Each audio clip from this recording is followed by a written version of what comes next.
ഏവർക്കും തിങ്ക് ടോണിക്കിൻ്റെ മറ്റൊരു വീഡിയോയിലേക്ക് സ്വാഗതം. ഇന്നത്തെ വീഡിയോയിൽ സെക്കൻഡ് സ്റ്റാൻഡേർഡിലെ ക്രിസ്മസ് എക്സാം ക്വസ്റ്റ്യൻ മോഡലാണ് ഇൻക്ലൂഡ് ചെയ്തിരിക്കുന്നത്. നിങ്ങൾ ആദ്യമായിട്ടാണ് ഈ ചാനൽ കാണുന്നതെങ്കിൽ ലൈക്ക് ചെയ്യുക, ഷെയർ ചെയ്യുക, സബ്സ്ക്രൈബ് ചെയ്യുക. അപ്പോൾ ഒരു ക്വസ്റ്റ്യൻ മോഡൽ ഇതുപോലെ നല്ല ഏറെക്കുറെ ഈ ഒരു മോഡൽ ആയിരിക്കും വരുന്നത്. മുമ്പത്തെ ക്വസ്റ്റ്യൻസിനെ വച്ചിട്ടുള്ള ഒരു ക്വസ്റ്റ്യൻ മോഡലാണ് ചെയ്തിരിക്കുന്നത്. അപ്പോൾ നമുക്കൊരു ഐഡിയ കിട്ടും എങ്ങനെയാണ് എന്നുള്ളത്. നമുക്ക് കഥ പൂർത്തിയാക്കാം. ഇതുപോലെ കഥകൾ തന്നിട്ട് അത് പൂർത്തിയാക്കാനായിട്ടും അല്ലെങ്കിൽ തന്നിട്ട് അതിൻ്റെ ആൻസർ എഴുതാനൊക്കെ ആയിരിക്കും ആ ഒരു മോഡലിലൊക്കെ ഉണ്ടാവാറുണ്ട്. നോക്കിയോ, ഒന്നാമത്തെ പുഴക്കരയിലാണ് നീതുവിൻ്റെ വീട്. നീതുവിന് ഒരു വളർത്തു നായയുണ്ട്, പേര് ജിമ്മി. നീതുവിൻ്റെ അച്ഛനാണ് രാമു. മീൻ പിടിക്കലാണ് രാമുവിൻ്റെ ജോലി. അച്ഛൻ തോണി തുഴഞ്ഞ് പുഴയിലേക്ക് പോകുന്നത് നീതു നോക്കി നിൽക്കും. ഒരു ദിവസം തോണി തുഴഞ്ഞ് ഞാനും പുഴയിലൂടെ പോകും, നീതു ജിമ്മിയോട് പറഞ്ഞു. ആരുമില്ലാത്ത നേരം ജിമ്മിയെയും കൂട്ടി നീതു തോണിക്കരികിലെത്തി. അവർ തോണിയിൽ കയറി. തുഴഞ്ഞ് അവർ പുഴയുടെ നടുവിലെത്തി. പെട്ടെന്ന് മാനം കറുത്തു. കാറ്റ് ആഞ്ഞു വീശി മഴ പെയ്യാൻ തുടങ്ങി. അപ്പോൾ എന്ത് സംഭവിച്ചിട്ടുണ്ടാവും? അതിൻ്റെ ബാക്കി എഴുതാനാണ്. നമുക്ക് എന്ത് വേണമെങ്കിലും എഴുതാം. തോണി കാറ്റത്ത് ആടി ഉലഞ്ഞു. ജിമ്മിയും നീതുവും ആകെ പേടിച്ചു. തോണിയിൽ വെള്ളം കയറി. തോണി മുങ്ങാൻ തുടങ്ങി. ഒരു തടി ഒഴുകി വരുന്നത് നീതു കണ്ടു. നീതുവും ജിമ്മിയും ആ തടിയിൽ പിടിച്ചു കിടന്നു. അവസാനം ആ തടി കരക്കടഞ്ഞു. അങ്ങനെ രണ്ടുപേരും രക്ഷപ്പെട്ടു. ഇത് ഞാൻ ഉണ്ടാക്കിയ കഥ. അപ്പം നിങ്ങൾക്ക് ഇഷ്ടമുള്ളത് എഴുതാം. അങ്ങനെയെങ്കിൽ അതിൽ ബേസ് ചെയ്തിട്ട് ഒരു ക്വസ്റ്റ്യൻ ചോദിച്ചിട്ടുണ്ട്. കഥയിലെ കഥാപാത്രങ്ങൾ ആരെല്ലാം? ഈ കഥയിൽ ആരൊക്കെയുണ്ട് കഥാപാത്രങ്ങളായിട്ട്? ആരൊക്കെയാണുള്ളത്? ജിമ്മിയും നീതുവും രാമുവും ഉണ്ട്. കഥയ്ക്ക് തലക്കെട്ട് നൽകൂ. നീതുവും ജിമ്മിയും. നമുക്ക് ഇഷ്ടമുള്ളത് കൊടുക്കാം. ഞാൻ ഇതാണ് കൊടുത്തിരിക്കുന്നത്. ഓക്കെ, അടുത്ത് നോക്ക്. കണക്ക്. മാത്സിലൊരു പ്രവർത്തനം. അത് അങ്ങനെ തന്നെ ആയിരിക്കും മിക്കവാറും വരുന്നത്. മാത്സിലൊരു പ്രവർത്തനം ഉണ്ടാവും. പിന്നെ മലയാളത്തിൻ്റെ മാത്സും മിക്സ് ചെയ്തിട്ടായിരിക്കും വരുന്നത്. നോക്ക്, അപകടങ്ങളിൽ നിന്ന് എങ്ങനെ രക്ഷപ്പെടും എന്നതിനെക്കുറിച്ച് നീതുവിൻ്റെ സ്കൂളിൽ ക്ലാസ് നടക്കുകയാണ്. ഓരോ ക്ലാസ്സിൽ നിന്നും പങ്കെടുത്ത കുട്ടികളുടെ എണ്ണം തന്നിരിക്കുന്നു. നോക്ക്, ക്ലാസ് 1 22, ക്ലാസ് 2 17, ക്ലാസ് 3 എത്രയാണ് കൊടുത്തിരിക്കുന്നത്? 24. അങ്ങനെയെങ്കിൽ 1-ാം ക്ലാസ്സിലും 2-ാം ക്ലാസ്സിലും കൂടി എത്ര കുട്ടികൾ പങ്കെടുത്തു? 1-ാം ക്ലാസ്സിൽ എത്ര കുട്ടികളുണ്ട്? 22. 2-ാം ക്ലാസ്സിൽ എത്ര കുട്ടികളുണ്ട്? 17. രണ്ടും കൂടെ ആഡ് ചെയ്യുമ്പോഴത്തേക്ക് കൂട്ടുമ്പോഴത്തേക്ക് എത്ര കിട്ടും? 7ൻ്റെ അടുത്ത് 2 കൂട്ടുമ്പോൾ 9, 2ൻ്റെ അടുത്ത് 1 കൂട്ടുമ്പോൾ 3, 39 കിട്ടും അല്ലേ? ഇവിടെ ഞാൻ ആഡ് ചെയ്തിട്ടുണ്ട്. അടുത്ത്, 3-ാം ക്ലാസ്സിനേക്കാൾ 5 പേർ കൂടുതലാണ് 4-ാം ക്ലാസ്സിൽ പങ്കെടുത്തത് എങ്കിൽ 4-ാം ക്ലാസ്സിൽ പങ്കെടുത്ത കുട്ടികളുടെ എണ്ണം എത്ര? 3-ാം ക്ലാസ്സിൽ എന്ന് പറയുന്നത് എത്ര കുട്ടികളുണ്ട്? 24. അതിൻ്റെക്കാൾ എത്ര കൂടുതലെന്ന് പറഞ്ഞിട്ടുണ്ട്? 5. 24ൻ്റെ അടുത്ത് 5 കൂടണം. എത്ര കിട്ടും? 29. ഇവിടെ കൊടുത്തിട്ടുണ്ട് 29. ചെയ്തത് കണ്ടോ? 29. അടുത്ത്, 3-ാം ക്ലാസ്സിലും 4-ാം ക്ലാസ്സിലും കൂടി എത്ര കുട്ടികൾ പങ്കെടുത്തു? 3-ാം ക്ലാസ്സിൽ 24, 4-ാം ക്ലാസ്സിൽ നമ്മൾ കണ്ടുപിടിച്ചു എത്ര? 29. 24ഉം 29ഉം കൂടെ കൂട്ടുമ്പോഴത്തേക്ക് എത്ര കിട്ടും? 53. കിടപ്പുണ്ട് 53 കിട്ടിയത് കണ്ടല്ലോ. അടുത്ത, കൂടുതൽ കുട്ടികൾ പങ്കെടുത്ത ക്ലാസ് ഏതാണ്? ഏറ്റവും കൂടുതൽ കുട്ടികൾ പങ്കെടുത്തത് ഏത് ക്ലാസ്സിലാണ്? 4-ാം ക്ലാസ്സിൽ 29 കുട്ടികൾ. എത്ര പേരാണ്? 29. 3-ാം ക്ലാസ്സിനേക്കാൾ എത്ര കുട്ടികൾ കുറവാണ് 1-ാം ക്ലാസ്സിൽ പങ്കെടുത്തത്? 3-ാം ക്ലാസ്സിൽ എത്ര കുട്ടികളുണ്ട്? 24. 1-ാം ക്ലാസ്സിൽ എത്ര കുട്ടികളുണ്ട്? 22.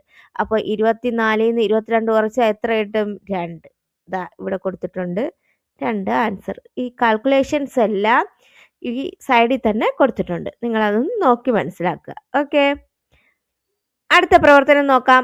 രോഗങ്ങൾ പലതരം. ക്ലാസ്സിൽ പങ്കെടുത്ത ആരോഗ്യ പ്രവർത്തകർ കുട്ടികൾക്ക് നൽകിയ നോട്ടീസിലെ ഒരു ഭാഗം നോക്കൂ. എന്താണ്? രോഗങ്ങൾ പലതരം.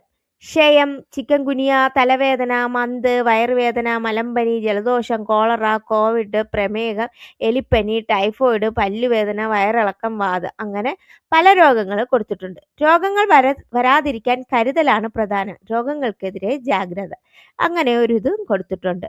അപ്പോൾ ഇതിലെന്താണ് നമ്മളടുത്ത് ചോദിച്ചിരിക്കുന്നത്? നോട്ടീസിൽ പറഞ്ഞിരിക്കുന്ന രോഗങ്ങളെ തരംതിരിക്കാനാണ്. നമുക്ക് രോഗങ്ങളെ 2 രീതിയിൽ തരംതിരിക്കാം. എങ്ങനെയാണ്? പകരുന്ന രോഗങ്ങളെന്നും പകരാത്ത രോഗങ്ങളെന്നും. ചില രോഗങ്ങൾ സമ്പർക്കത്തിൽ വന്നാൽ തന്നെ പകരും. ചിലത് പകരില്ല. അങ്ങനെ വരുന്നത് ഏതൊക്കെ? ക്ഷയം, ചിക്കൻ ഗുനിയ, മന്ത്, മലമ്പനി, ജലദോഷം, കോളറ, കോവിഡ്, എലിപ്പനി, ടൈഫോയിഡ്, വയറിളക്കം. ഇതൊക്കെ പകരുന്ന രോഗങ്ങളാണ്. പകരാത്ത രോഗങ്ങൾ ഏതൊക്കെയാണ്? തലവേദന, വയറുവേദന, പ്രമേഹം, പല്ലുവേദന, വാതം. ഇതൊന്നും പകരാത്ത രോഗങ്ങളാണ്. രോഗങ്ങൾ വരാതിരിക്കാൻ നിങ്ങൾ എന്തെല്ലാം മുൻകരുതലുകൾ സ്വീകരിക്കും? 2 എണ്ണം എഴുതാനാണ് പറഞ്ഞിരിക്കുന്നത്. നമുക്ക് ഒരുപാട് കാര്യങ്ങൾ എഴുതാം. വീടും പരിസരവും വൃത്തിയായി സൂക്ഷിക്കുക, വ്യക്തിപരമായ ശുചിത്വം പാലിക്കുക, ശുദ്ധമായ കുടിവെള്ളം മാത്രം ഉപയോഗിക്കുക. ഇതൊക്കെ രോഗങ്ങൾ വരാതിരിക്കാനായിട്ടുള്ള മുൻകരുതലുകളാണ്. ഇനി ഒരുപാടെണ്ണം എഴുതാം നമുക്ക്, അല്ലേ? എന്നാലും ഇത്രയും കാര്യങ്ങൾ നോക്കിയിരിക്കുക. അടുത്ത് നോക്കാം. എന്തോന്നാണ് അടുത്ത പ്രവർത്തനം? കടങ്കഥ എഴുതാനാണ്. നീതുവിന്റെ മുത്തശ്ശി അവളോട് ചോദിച്ച കടങ്കഥകൾ നോക്കൂ. കടങ്കഥയുടെ ഉത്തരം കണ്ടെത്തി എഴുതാനാണ്. ഇതെന്തായാലും ഉണ്ടാവും. കടങ്കഥകൾ, കുറെ കടങ്കഥകൾ പഠിച്ചു വെച്ചിരിക്കുക. അത് ക്വസ്റ്റ്യൻ ആയിട്ട് എഴുതാനും കാണുക, ആൻസർ ആയിട്ട് എഴുതാനും ഉണ്ടാവും. ഡോക്ടർ വന്നു, കുത്തിവച്ചു, ഫീസ് വാങ്ങാതെ ഓടിപ്പോയി. ആരാണ്? കൊതുക്. അതിന്റെ ആൻസർ എന്താണ്? കൊതുക്. വാർത്തകൾ പറയും ചങ്ങാതി, പാട്ടുകൾ പാടും ചങ്ങാതി, നാട്ടുകാരെ വീട്ടിൽ കാട്ടും, വീട്ടിലിരിക്കും ചങ്ങാതി. അതാരാണ്? ടെലിവിഷൻ. ഓക്കെ, താഴെ പറയുന്ന ഉത്തരമായി വരുന്ന കടങ്കഥകൾ എഴുതാനാണ്. തവള, ചേന ആൻസർ ആയിട്ട് വരുന്ന ക്വസ്റ്റ്യൻസ് ഉണ്ടാക്കാനാണ്. വെള്ളത്തിലും കരയിലും താമസിക്കും, ചാടിക്കളിക്കും ചെറുജീവി, ഈന്തപ്പുഴുവിനെയും കൊതുവിനെയും തിന്നും. ആരാണോ എന്ന് പറയൂ കൂട്ടുകാരെ. ആരാണ്? തവള. അടുത്ത, മണ്ണിനടിയിൽ ഞാൻ താമസിക്കും, മുകളിൽ ഞാൻ കാണില്ല, പൊട്ടിച്ചാൽ ചൊറിയും, വേവിച്ചാൽ രുചിയും, ഞാനാരാണ്? ആരാണ്? ചേന. അപ്പൊ അതിന്റെ 2ന്റെ. ഇനി ഒരു കടങ്കഥ സ്വന്തമായിട്ട് തയ്യാറാക്കി എഴുതാനാണ് പറഞ്ഞിരിക്കുന്നത്. നമുക്ക് ഇഷ്ടമുള്ള കടങ്കഥ എഴുതാം. മഴ വന്നാൽ ഞാൻ തുറക്കും, വെയിൽ വന്നാൽ ഞാൻ തുറക്കും, കയ്യിൽ പിടിച്ചു നടക്കും, തല നനയാതെ കാക്കും, ഞാൻ ആരാണ്? ആരാണ്? കുട. അപ്പൊ കടങ്കഥകൾ നല്ലോണം നോക്കി വെച്ചേക്കുക. അതിന് ബേസ് ചെയ്തിട്ട് എന്തായാലും ഉണ്ടാവും. അടുത്ത നോക്ക്, വേറൊരു കണക്കാണ്. നീതുവും കൂട്ടുകാരും ശേഖരിച്ച മഞ്ചാടികൾ 100ന്റെയും 10ന്റെയും 1ന്റെയും കൂട്ടങ്ങളാക്കി. കണ്ട, ഇത് 100ന്റെ കുപ്പി, 10ന്റേത്, 1ന്റേത്. കണ്ട കൊടുത്തിരിക്കുന്നത്. ഓരോരുത്തരും ശേഖരിച്ച മഞ്ചാടികൾ എത്ര? നീതുവിൻ്റെത് 100ന്റെ എത്ര കുപ്പിയുണ്ട്? 1, 2, 3, 4. 4 100 എത്രയാവും? 400, അല്ലേ? അടുത്ത 10ന്റെ എത്ര കുപ്പിയുണ്ട്? 1, 2, 2, 3. എത്ര എണ്ണം ഉണ്ട്? 30. 10 3 ആവുമ്പം 30.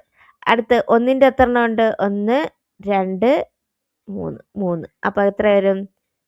3. അപ്പൊ എല്ലാം കൂടെ കൂട്ടുമ്പോ എത്ര വരും? 433. 433.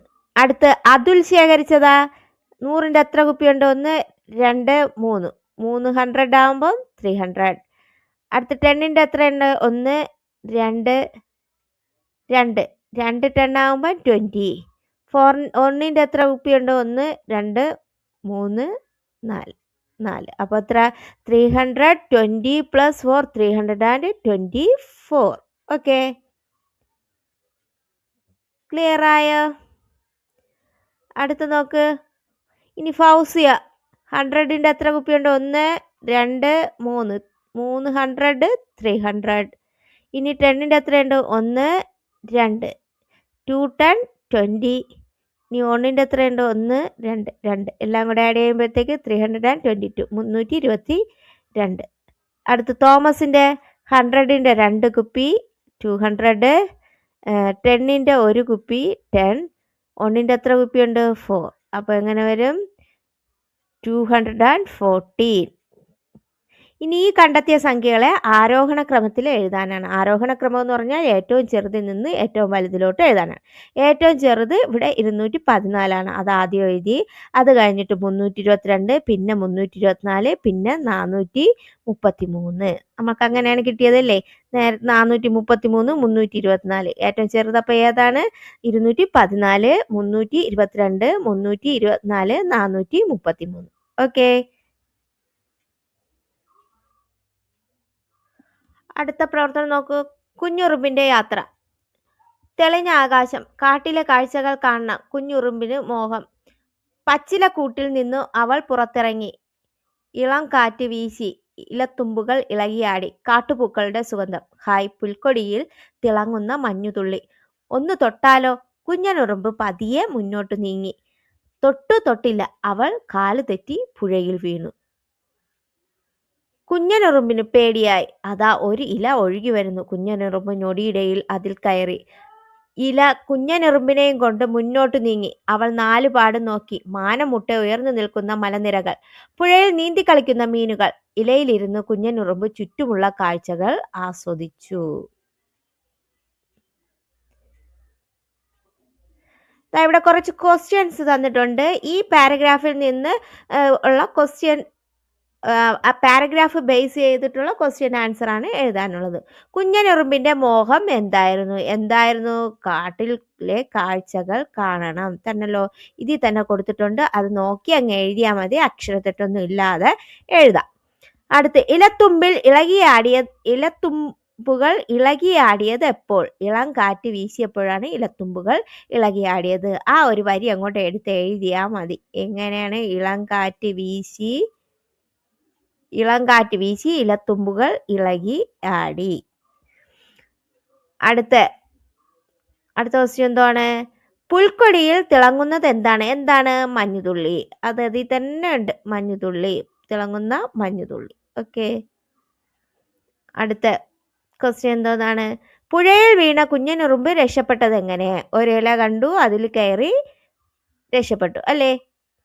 ഒരു ഇല ഒഴുകി വരുന്നത് കണ്ടു, കുഞ്ഞനുറുമ്പ് ഞൊടിയിടയിൽ അതിൽ കയറി രക്ഷപ്പെട്ടു. അത്ര എഴുതിയാൽ മതി. എങ്ങനെ എഴുതിയാൽ മതി. അപ്പം നമുക്ക് പ്രത്യേകിച്ച് ഒന്നും എഴുതേണ്ട കാര്യമില്ല, പെട്ടെന്ന് എഴുതുകയും ചെയ്യാം ഇല്ലേ?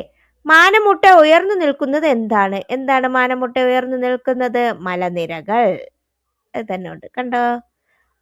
അപ്പൊ ഇത്രയും കാര്യങ്ങളാണ് ആ ക്വസ്റ്റ്യൻ ബേസ് ചെയ്ത്, ഈ പാരഗ്രാഫ് ബേസ് ചെയ്ത് വന്നിട്ടുള്ള ക്വസ്റ്റ്യൻസ്. അതിൻ്റെ ആൻസർ നമുക്ക് അതിൽ നോക്കി തന്നെ എഴുതാവുന്നതേ ഉള്ളൂ. അടുത്തതായി 2 പടം തന്നിട്ടുണ്ട്. ഇലയിലോട്ട് നീന്തി പോകുന്ന കുഞ്ഞനുറുമ്പ്, പിന്നെ അത് കണ്ട കാഴ്ചകളൊക്കെ ഒരു പടം ഇവിടെ ഉണ്ട്. കുറെ മലകൾ കണ്ടിട്ടുണ്ട്. പിന്നെ അടുത്ത പടത്തിൽ എന്താണ്? ഒരു വീട് കണ്ട്, റാബിറ്റിന്, മുയലിനെ കണ്ട്, പശുവിനെ കണ്ട്, താറാവിനെ കണ്ട്, നമുക്ക് ഇഷ്ടമുള്ളത് എഴുതാം. നമ്മളടുത്ത് പറഞ്ഞിരിക്കുന്നത് കുഞ്ഞനുറുമ്പ് പുഴയിലൂടെ യാത്ര തുടരുന്നു. കുഞ്ഞനുറുമ്പ് കണ്ട കാഴ്ചകൾ ചേർത്ത് വിവരണം തയ്യാറാക്കാനാണ്. ചുരുങ്ങിയത് 5 വാക്യങ്ങളെങ്കിലും വേണം. ഞാൻ ഇവിടെ 5 എണ്ണം എഴുതിയിട്ടുണ്ട്. നമുക്ക് ഇനി ഒരുപാട് എഴുതാം. കുഞ്ഞനുറുമ്പ് മലകൾ കണ്ടു, താറാവിനെ കണ്ടു, പശു പുല്ലു തിന്നുന്നത് കണ്ടു, ദൂരെ ഒരു വീട് കണ്ടു, നിറയെ തെങ്ങുകൾ കണ്ടു. ഇതെല്ലാം ഈ പടത്തിൽ നിന്ന് ഉള്ളതാണ്. മലകൾ കണ്ടത്, അത് കഴിഞ്ഞിട്ട് എന്തോന്നാണ്? താറാവിനെ കണ്ടത്, പിന്നെ പശുവിനെ കണ്ടത്, പിന്നെ ഒരു വീട് കണ്ടത്, പിന്നെ എന്തോന്നാണ്? നിറയെ തെങ്ങുകൾ നിൽക്കുന്നതൊക്കെ കണ്ടത് ഈ പടത്തിൽ നിന്നാണ് എഴുതിയത്. നമുക്ക് ഇനിയും ഒത്തിരി കാര്യങ്ങൾ ഇതിൽ എഴുതാം. ഓക്കെ. അടുത്ത നോക്കൂ. അത് മാത്സുമായിട്ട് ബന്ധപ്പെട്ടിട്ടാണ്. How many seeds? Look at the numbers of seed given to class to make a vegetable garden. ഒന്നാമത്തെ ക്ലാസ് 1 എത്ര പാക്കറ്റ്? 100ന്റെ 1 പാക്കറ്റ്, 10ന്റെ 2 പാക്കറ്റ്, 1ന്റെ 6 എണ്ണം. അങ്ങനെ എല്ലാം കൂടെ എത്രയാണ്? 100 + 20 + 6 126. ഇവിടെ 100ന്റെ 1, 1ന്റെ 3, അപ്പോൾ എങ്ങനെ വരും? 103. ഇവിടെ 100ന്റെ 1, പിന്നെ 100ന്റെ 1 ആകുമ്പോൾ എത്ര വരും? 100 വരും. പിന്നെ 10ന്റെ 9 ആകുമ്പോൾ എങ്ങനെ വരും? 10ന്റെ 9 ആകുമ്പോഴത്തേക്ക് 99 പിന്നെ എത്രയാണ്? 5. അപ്പോൾ 195. അടുത്ത് 100ന്റെ 1, അപ്പോൾ അത് 100. ഇവിടെ 10ന്റെ 4, അപ്പോൾ 40, 40, പിന്നെ 7, അപ്പോൾ 147. ഇനി ഇതിനെ എന്തോന്നായിട്ട് എഴുതാൻ പറഞ്ഞിരിക്കുന്നത്? അസെൻഡിങ് ഓർഡറിൽ എഴുതാനാണ്. ഏറ്റവും ചെറുതിൽ നിന്ന് വലുതിലോട്ട് എഴുതാനാണ്. അതൊന്ന് ഓർത്ത് വച്ചിരിക്കുക. അസെൻഡിങ് ഓർഡറും ഡിസെൻഡിങ് ഓർഡറും മിക്കവാറും വരാൻ സാധ്യതയുണ്ട്. എങ്ങനെ എഴുതാം? അപ്പോൾ ഏറ്റവും ചെറുത് ഏതാണ്? 103. അത് കഴിഞ്ഞിട്ട് ഏതാണ്? 126, 147, 195. ഓക്കെ, എളുപ്പമല്ലേ? അങ്ങനെയെങ്കിൽ അടുത്ത പ്രവർത്തനം നമുക്ക് നോക്കാം. നോക്കൂ, കിഴങ്ങ് നട്ടാൽ മുളച്ചിടും, ഇലയിൽ വെള്ളം നിൽക്കില്ല, ഗുണവും രുചിയും എനിക്കുണ്ട്, ഞാൻ ആരെന്ന് ചൊല്ലാമോ? ആരാണ്? ചേന. കടങ്കഥ പഠിച്ചു വച്ചിരിക്കുക, കുറേ കടങ്കഥകൾ. അടുത്ത്, ഇലയിലില, നീളനില, ഊണ് വിളമ്പാം, അടയുണ്ടാക്കാം, മഴയിൽ ചൂടി നടന്നിടാം, ഇലയിൽ കേമൻ ഞാനാര്? ആരാണ്? വാഴയില. ഓക്കെ, വിത്ത് മുളച്ചുണ്ടാകുന്ന 3 ചെടികളുടെ പേരെഴുതാനാണ്. ഇഷ്ടമുള്ളത് നമുക്ക് എഴുതാം. വെണ്ട, നെല്ല്, മുളക്, ഇതൊക്കെ വിത്ത് മുളച്ച് ഉണ്ടാകുന്നതാണ്. ഇനിയും ഒരുപാട് നമുക്ക് എഴുതാം. ഓക്കെ, അടുത്ത മോഡൽ ഒരു ക്വസ്റ്റ്യൻ. കലണ്ടർ തന്നിട്ട് അത് ബേസ് ചെയ്തിട്ടുള്ള ക്വസ്റ്റ്യൻസ് ആണ്. ഇതിൽ കംപ്ലീറ്റ് ചെയ്യാത്ത ഭാഗങ്ങൾ കംപ്ലീറ്റ് ചെയ്യാനാണ് പറഞ്ഞത്. 22 കഴിഞ്ഞിട്ട് 23യും 24ഉം എഴുതിയിട്ടില്ലായിരുന്നു, അത് എഴുതി. ജാനുവരി എന്ന് പറയുമ്പോഴത്തേക്ക് ജാനുവരിയിൽ 31 ദിവസമാണ് ഉള്ളത്. അപ്പോൾ 29 വരെ ഉള്ളായിരുന്നു, 30, 31 ചേർത്ത് എഴുതി. അപ്പോൾ ജാനുവരിയിൽ എത്ര ഡേയ്സ് ഉണ്ട്? How many days are there in a month of January? 31. Okay, അടുത്ത നോക്കോ. January 1, 2024 is Monday. Then what day will be the December 28, 2023? ബാക്കിലോട്ട് എണ്ണണം. മൊത്തം 5 എണ്ണം. ബാക്കിലോട്ട് എണ്ണുമ്പോഴത്തേക്ക് ഏത് ഡേ ആയിട്ട് വരും? തേഴ്സ്ഡേ ആയിട്ട് വരും. ജാനുവരിയിൽ നമുക്കറിയാം എത്ര ദിവസമുണ്ട്? 31 ദിവസം ഉണ്ട്. How many Saturdays are there the month of January 2024? Find the dates of the Saturday. എത്ര സാറ്റർഡേ ഉണ്ട്? നമുക്ക് ഈ കലണ്ടറിൽ നോക്കിയാൽ തന്നെ അറിയാം. ജാനുവരി 2024 കലണ്ടറാണ് തന്നിരിക്കുന്നതിൽ. അതിൽ എത്ര സാറ്റർഡേ ഉണ്ട്? 1, 2, 3, 4 സാറ്റർഡേ ഉണ്ട്. അത് ഏതൊക്കെ ദിവസമാണ്? 6, 13, 20, 27. അതാണ് ഇവിടെ ചോദിച്ചിരിക്കുന്നത്. ഏതൊക്കെ? 6, 13, 20, 27. എത്ര ദിവസമുണ്ട്? 4 സാറ്റർഡേ ആണ് ഉള്ളത്. അത് കഴിഞ്ഞിട്ട് അടുത്ത് ചോദിക്കുന്ന find A number pattern from the calendar. കലണ്ടറിൽ നിന്ന് നമ്പർ പാറ്റേൺ എഴുതാനാണ്. നമുക്ക് ഇതിലുള്ള എല്ലാം നമ്പർ പാറ്റേൺ ആണ്. 7, 14, 21, 28 എന്ന് പറയുന്ന ഒരു നമ്പർ പാറ്റേൺ ആണ്. ഇവ തമ്മിലുള്ള ഡിഫറൻസ് 7 ആണ്. 1, 8, 15, 22, 29 ഇതും ഒരു നമ്പർ പാറ്റേൺ ആണ്. ഇവ തമ്മിലുള്ള എല്ലാത്തിൻ്റെ ഡിഫറൻസ് 7 മാത്രമാണ് പറഞ്ഞത്. 2, 9, 16, 23 to 30 ഇവ തമ്മിലുള്ള ഡിഫറൻസ് 7 ആണ്. ഇത് നമ്പർ പാറ്റേൺ ആണ്. അപ്പോൾ എത്ര എഴുതാം? 1, 2, 3, 4, 5, 6, 7 നമ്പർ പാറ്റേൺ നമുക്ക് ഇതിൽ നിന്ന് എഴുതാം അല്ലേ? ഓക്കെ, ഞാനിവിടെ 2 എണ്ണമാണ് എഴുതിയിരിക്കുന്നത്. ഓക്കെ, ഈ ഒരു രീതിയിലായിരിക്കും ക്വസ്റ്റ്യൻ മോഡൽസ് വരുന്നത്. മാത്സും മലയാളവും പിന്നെ EVSും ഒക്കെ ഉൾപ്പെടുത്തിക്കൊണ്ടായിരിക്കും ക്വസ്റ്റ്യൻസ് വരുന്നത്. ഈസി ആയിരിക്കും, നിങ്ങൾ ശ്രദ്ധിച്ചെഴുതുക. നമുക്ക് പിന്നെ കൂടുതലായിട്ട് ആൻസേഴ്സ് എല്ലാം ആ ക്വസ്റ്റ്യനിൽ തന്നെ ഉണ്ടാവും, തെറ്റാതെ നോക്കി എഴുതുക. ഓക്കെ, മറ്റൊരു വീഡിയോയിലൂടെ നമുക്ക് വീണ്ടും കാണാം. നിങ്ങൾക്ക് എൻ്റെ വീഡിയോ പ്രയോജനപ്രദമെങ്കിൽ ലൈക്ക് ചെയ്യുക, ഷെയർ ചെയ്യുക, സബ്സ്ക്രൈബ് ചെയ്യുക. Okay, thank you.